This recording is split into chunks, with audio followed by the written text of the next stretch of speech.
Halo dan selamat datang di Podcast Ceria, podcastnya Bea Cukai Ngurah Rai.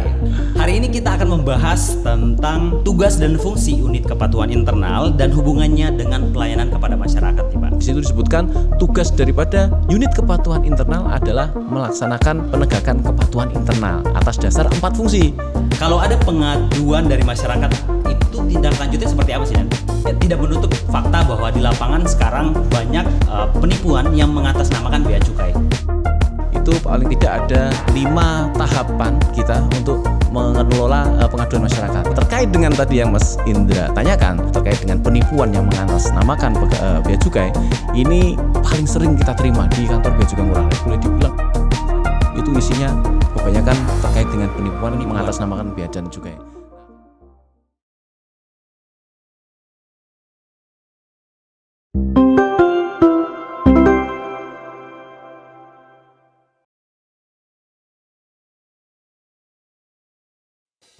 Halo dan selamat datang di Podcast Ceria, podcastnya Bea Cukai Ngurah Rai. Dalam setiap episodenya, kita akan membahas topik-topik menarik tentang Bea Cukai dan juga mengupas secara detail tentang hal-hal yang wajib Sobat Ceria ketahui. Di podcast ini juga kami menghadirkan para ahli yang akan berbicara dan berbagi tips dan saran yang sangat berguna untuk Sobat Ceria sekalian. Sudah siap belajar sambil bersenang-senang? Baik, saya Indra sebagai host dan pagi hari ini kita sudah kehadiran Kepala Seksi Kepatuhan Internal Bea Cukai Ngurah Rai, Pak Heru Agus. Selamat pagi Pak Heru. Selamat pagi Mas Indra. Bagaimana kabarnya Pak? Alhamdulillah pagi baik. ini, Pak? Masih dalam semangat kemerdekaan ya Pak ya? Semangat. Luar biasa. Hari ini kita akan membahas tentang tugas dan fungsi unit kepatuhan internal dan hubungannya dengan pelayanan kepada masyarakat nih Pak. Ya betul. Nah sebelum masuk terlalu dalam tentang topiknya, mungkin bisa dijelaskan dulu apa sih unit kepatuhan internal itu Pak? Ya, baik sebelumnya terima kasih Mas Indra boleh ya sudah diundang di podcast Ceria ini dengan background yang luar biasa yaitu ABW kita yang sudah diresmikan oleh Pak Kakanwil ya beberapa waktu yang lalu ya. Benar sekali. Nah terkait dengan unit kepatuhan internal ini adalah salah satu seksi ya di kantor Bea Cukai Ngurah Rai gitu. Nah tugas dan fungsi unit kepatuhan internal ini ada di Peraturan Menteri Keuangan nomor 183 tahun 2020. Baik. Yaitu tentang perubahan Peraturan Menteri Keuangan nomor 188 tahun 2016 tentang organisasi dan tata kerja instansi vertikal Direktorat Jenderal Bea dan Cukai. Nah, di situ disebutkan tugas dan fungsi daripada unit kepatuhan internal ini adalah melakukan upaya pencegahan pelanggaran terhadap kode etik, kemudian pemantauan pelaksanaan tugas, kemudian investigasi internal, pengelolaan pengaduan, pengelolaan analisis beban kerja, pengelolaan risiko dan lain-lain. Jadi disebutkan secara global gitu. Baik. Nah, yang kedua adalah Peraturan Direktur Jenderal Bea dan Cukai nomor 17 tahun 2021. Nah, ini tentang pelaksanaan tugas dan fungsi unit kepatuhan internal di lingkungan Direktorat Jenderal Bea dan Cukai. Di situ disebutkan tugas daripada unit kepatuhan internal adalah melaksanakan penegakan kepatuhan internal atas dasar 4 fungsi. Apa aja itu? Yang pertama adalah fungsi pencegahan, fungsi pengawasan, penjaminan kualitas, dan yang terakhir adalah pengelolaan kinerja. Nah, kalau dijabarkan banyak sekali itu Mas. Lebih detail lagi nih kalau sesuai dengan Perdijen 17. Menarik nih Pak. Seperti Bapak bilang nanti kalau dijelaskan mungkin bakal panjang ya podcast ini ya Pak. Nah, untuk itu di podcast ini kita ingin berfokus ke tugas dan fungsi unit kepatuhan internal dalam topik penanganan pengaduan dari masyarakat. Ya, penanganan pengaduan ini ada di fungsi pencegahan sebenarnya. Baik. Jadi tadi ada 4 fungsi kan. Yang pertama pencegahan. Disitulah ada fungsi pengelolaan pengaduan masyarakat. Nah, pengaduan masyarakat sendiri ini sebenarnya kalau dilihat dari line atau saluran pengaduannya bisa dibedakan menjadi 2, Mas Indra. Yang pertama adalah pengaduan melalui saluran atau line milik kantor kita sendiri. Nah, ini apa? Contohnya telepon, WA, SMS, email, kemudian website, kotak pengaduan. Nah, itu. Yang kedua adalah dari luar kantor kita. Yaitu apa contohnya? Adalah Span Lapor, ini dari Kemenpan RB. Kemudian yang kedua adalah Sipuma, ini juga milik Direktorat Jenderal Bea dan Cukai ya, dikelola oleh Direktorat Kepatuhan Internal. Dan yang terakhir adalah WISE Kemenq atau Whistleblowing Kemenq. Ini tentunya milik dari Kemenq. Gitu, Mas Baik. Indra. Nah, sebagai informasi mungkin SPAN Lapor itu merupakan sistem pengelolaan pengaduan pelayanan publik ya, Dan ya? Ya, betul. Baik. Nah, kalau ada pengaduan dari masyarakat itu tindak lanjutnya seperti apa sih, Dan? Maksudnya tidak menutup fakta bahwa di lapangan sekarang banyak penipuan yang mengatasnamakan bea cukai. Bagaimana kira-kira tindak lanjutnya? Ya, sesuai dengan Per Dirjen nomor 17 tahun 2021 tadi, itu paling tidak ada 5 tahapan kita untuk mengelola pengaduan masyarakat. Yang pertama adalah kita harus menerima pengaduan itu ya dengan baik dan benar tentunya. Kemudian yang kedua adalah verifikasi pengaduan. Verifikasi ini berisi pengecekan apakah substansi pengaduan ini memenuhi 4W dan 1H gitu. Kemudian yang ketiga adalah tindak lanjut dari pengaduan itu. Yang keempat adalah pemantauan apakah pengaduan ini ditindaklanjuti atau enggak. Kemudian yang kelima adalah administrasi. Nah, untuk pengaduan melalui line di luar kantor kita seperti SPAN Lapor, WAES maupun SIPUMA itu pengecekan ataupun verifikasi 4W 1H dilakukan oleh unit asal. Baik. Gitu. Nah, terkait dengan tadi yang Mas Indra tanyakan terkait dengan penipuan yang mengatasnamakan bea cukai, ini kita paling sering kita terima di kantor bea cukai Ngurah Rai. Boleh dibilang lah, itu isinya ya kebanyakan terkait dengan penipuan mengatasnamakan bea dan cukai. Nah, kalau ada laporan seperti itu tentunya kita mengorek ya keterangan sebanyak-banyaknya dari si pengadu. Kemudian dari situ kita biasanya sudah tahu bahwa ini adalah modus penipuan. Nah, dari situ kita jelaskan secara baik-baik ke si pengadu, tentunya dilengkapi dengan data dan analisa. Nah, jadi sampai akhirnya mungkin si pengadu dapat mengetahui, dan tentunya satu lagi kita berikan tips-tips supaya dia tidak mudah tertipu lagi seperti itu ya. Baik, dengan hal-hal tersebut gitu. Baik. Nah, menarik nih Pak. Waktu Bapak bilang terkait penipuan Ya. yang sering masuk melalui pengaduan bea cukai Ngurah Rai, Pak. Saya punya cerita menarik nih, Pak. Ya. Karena ini benar-benar terjadi. Beberapa waktu lalu saya ditelepon oleh mama saya dari kampung. Ya. Katanya anak temennya mama saya minta dibantu untuk dicek barang kirimannya. Dia mengaku, sebut saja si A. Si A ini perempuan, memiliki kenalan waktu itu ngakunya dari Facebook, Pak. Kenalan dari Facebook dan kenal sudah beberapa lama dan ingin mengirimkan hadiah dari luar negeri. Nah, setelah beberapa lama katanya barangnya tertahan oleh bea cukai nih, Pak, dan diminta untuk mengirimkan sejumlah uang untuk meloloskan barang tersebut. Nah, mungkin setelah saya dengar ceritanya, saya beri penjelasan nih ke si A bahwa bea cukai sendiri memiliki website yang bisa untuk mengecek status barang kirimannya. Ya. Nah, setelah saya jelaskan, si A langsung membuka di barangkiriman.beacukai.go.id, status barang tersebut tidak ditemukan. Nah, setelah itu saya bilang itu sudah indikasi penipuan. Betul.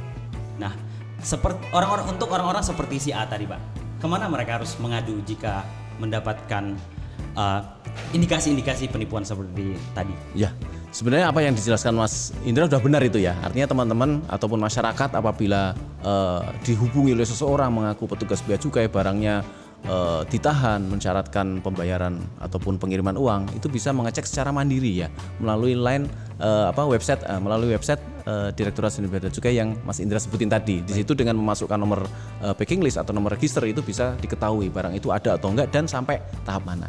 Nah, namun apabila memang masyarakat ingin melakukan pengaduan ya, bisa menghubungi line di bawah ini ya. Ini mungkin saya sebutkan line pengaduan yang kita sediakan ada cukup banyak. Yang pertama adalah SPAN Lapor itu sendiri melalui www.lapor.go.id. Kemudian yang kedua WAES Kemenq juga bisa melalui www.waes.kemenq.go.id.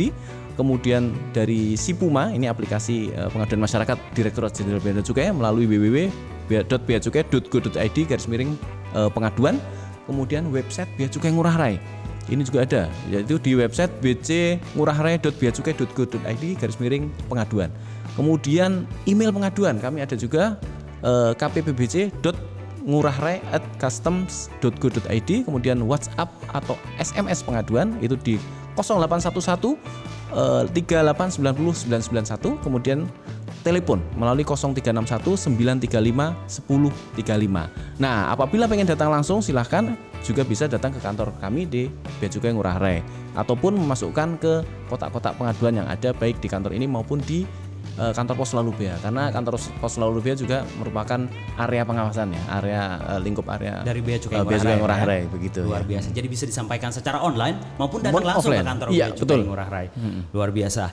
Dan dari penelusuran tersebut kemudian tindak lanjutnya seperti apa nih Pak? Jika ternyata aduan itu terbukti benar atau mungkin tindak lanjutnya jika aduan tersebut terbukti tidak benar Pak? Ya, kalau ternyata pengaduan itu tidak benar. Tentunya kita tetap wajib menyampaikan kepada si pengadu, meyakinkan bahwa aduan dari bapak atau ibu secara substansi penelitian kami, kemudian data-data yang kami kumpulkan itu tidak benar. Itu tetap wajib kita sampaikan kepada si pengadu tentang ketidakbenaran. Namun apabila pengaduannya ini benar, maka ada dua hal. Yang pertama, apabila memang terjadi kesalahan prosedur operasional tidak sesuai dengan peraturan, maka kita mengambil tindak lanjut yaitu mengusulkan perubahan peraturan ataupun evaluasi pelaksanaan SOP prosedur kepada kantor pusat.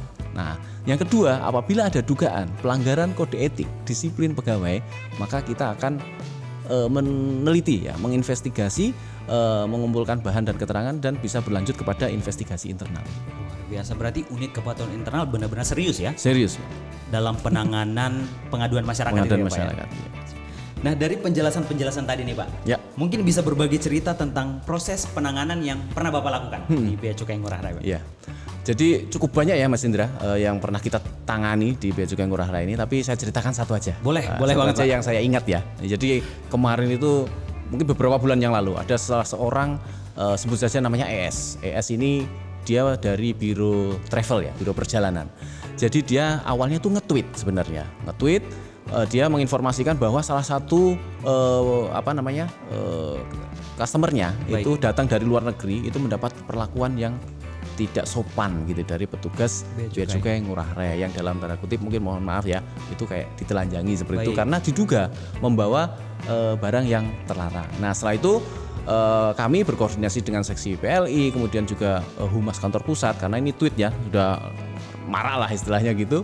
Akhirnya kita cari informasi terkait pesawat apa, nomor paspornya berapa, flagnya kedatangan jam berapa gitu. Kita teliti di CCTV kita, karena kita punya CCTV yang bukan hanya gambar aja, tapi juga bisa terdengar suaranya. Nah, di situ kita akhirnya mendapatkan bahwa penumpang tersebut ternyata tidak ditelanjangi seperti itu, mohon maaf. Jadi hanya diperiksa di body tapping di depan saja. Nah, akhirnya kita sampaikanlah kepada saudara ES itu dan akhirnya dia minta maaf, akhirnya dia mendelete tweetnya itu. Seperti itu. Baik. Salah satu yang saya ingat ya.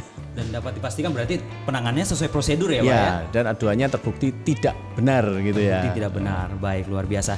Nah, untuk mengantisipasi kejadian seperti tadi Pak, ya, ada nggak sih peran dari unit kepatuhan internal untuk pencegahan dari kejadian seperti tadi Pak? Ya, ini kembali ke Perdirjen ya. Baik. Nomor 17 tahun 2021 bahwa kita ada 4 fungsi. Ya, fungsi yang pertama itu pencegahan. Nah, di sini mungkin saya bisa ceritakan 7 diantaranya ya fungsi pencegahan kita ya, di kantor ini.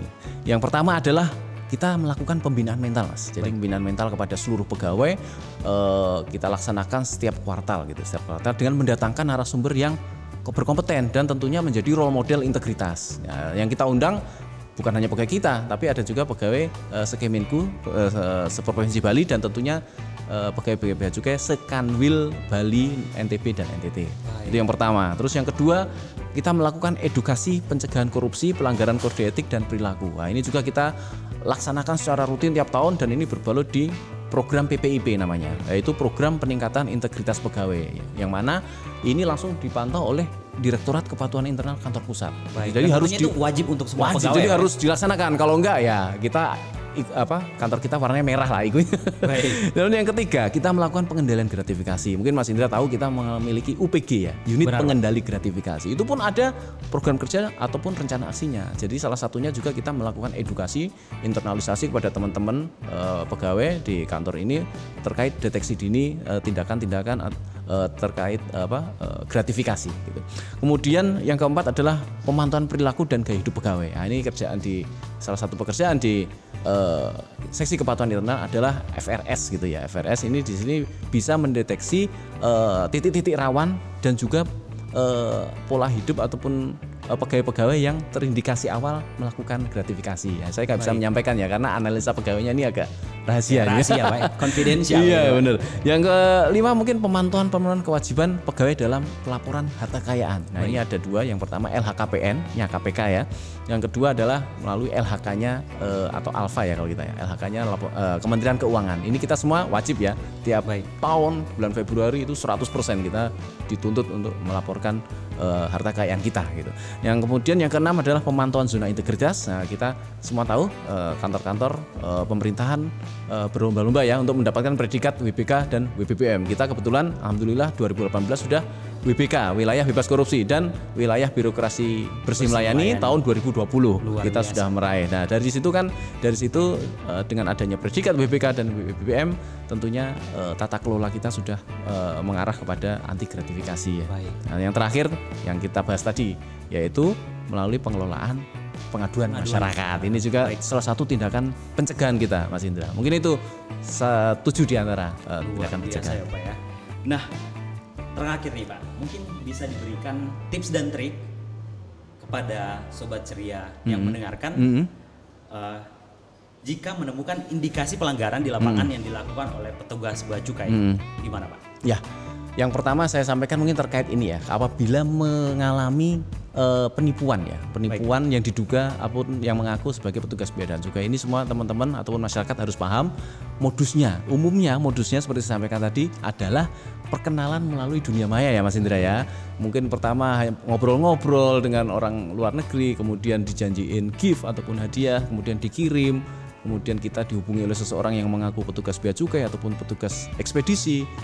Barang kita ditahan gitu kan, mensyaratkan pengiriman uang. Nah, itu hati-hati. Seperti itu, modus-modus seperti itu teman-teman biasanya adalah penipuan. Nah, kemudian berikutnya apabila menemukan memang ada petugas bea dan cukai yang melakukan pelanggaran, ya seperti saya sampaikan tadi, silahkan melaporkan melalui line berikut ini. Yang di bawah ini saya sebutkan ya. Yang pertama, silahkan melalui span lapor, yaitu di www.lapor.go.id. Kemudian yang kedua di Wise Kemenku, yaitu di www.wise.kemenku.go.id. Kemudian yang ketiga melalui Sipuma Direktorat Jenderal Bea dan Cukai, yaitu di www.beacukai.go.id/pengaduan. Berikutnya di website Bea Cukai Ngurah Rai di bcngurahrai.beacukai.go.id/pengaduan. Kemudian di email pengaduan kami juga ada, yaitu ditujukan ke kppbc.ngurahrai@customs.go.id. Yang berikutnya di WhatsApp atau SMS pengaduan di 0811 3890 991. Kemudian via telepon juga bisa melalui 0361 935 1035.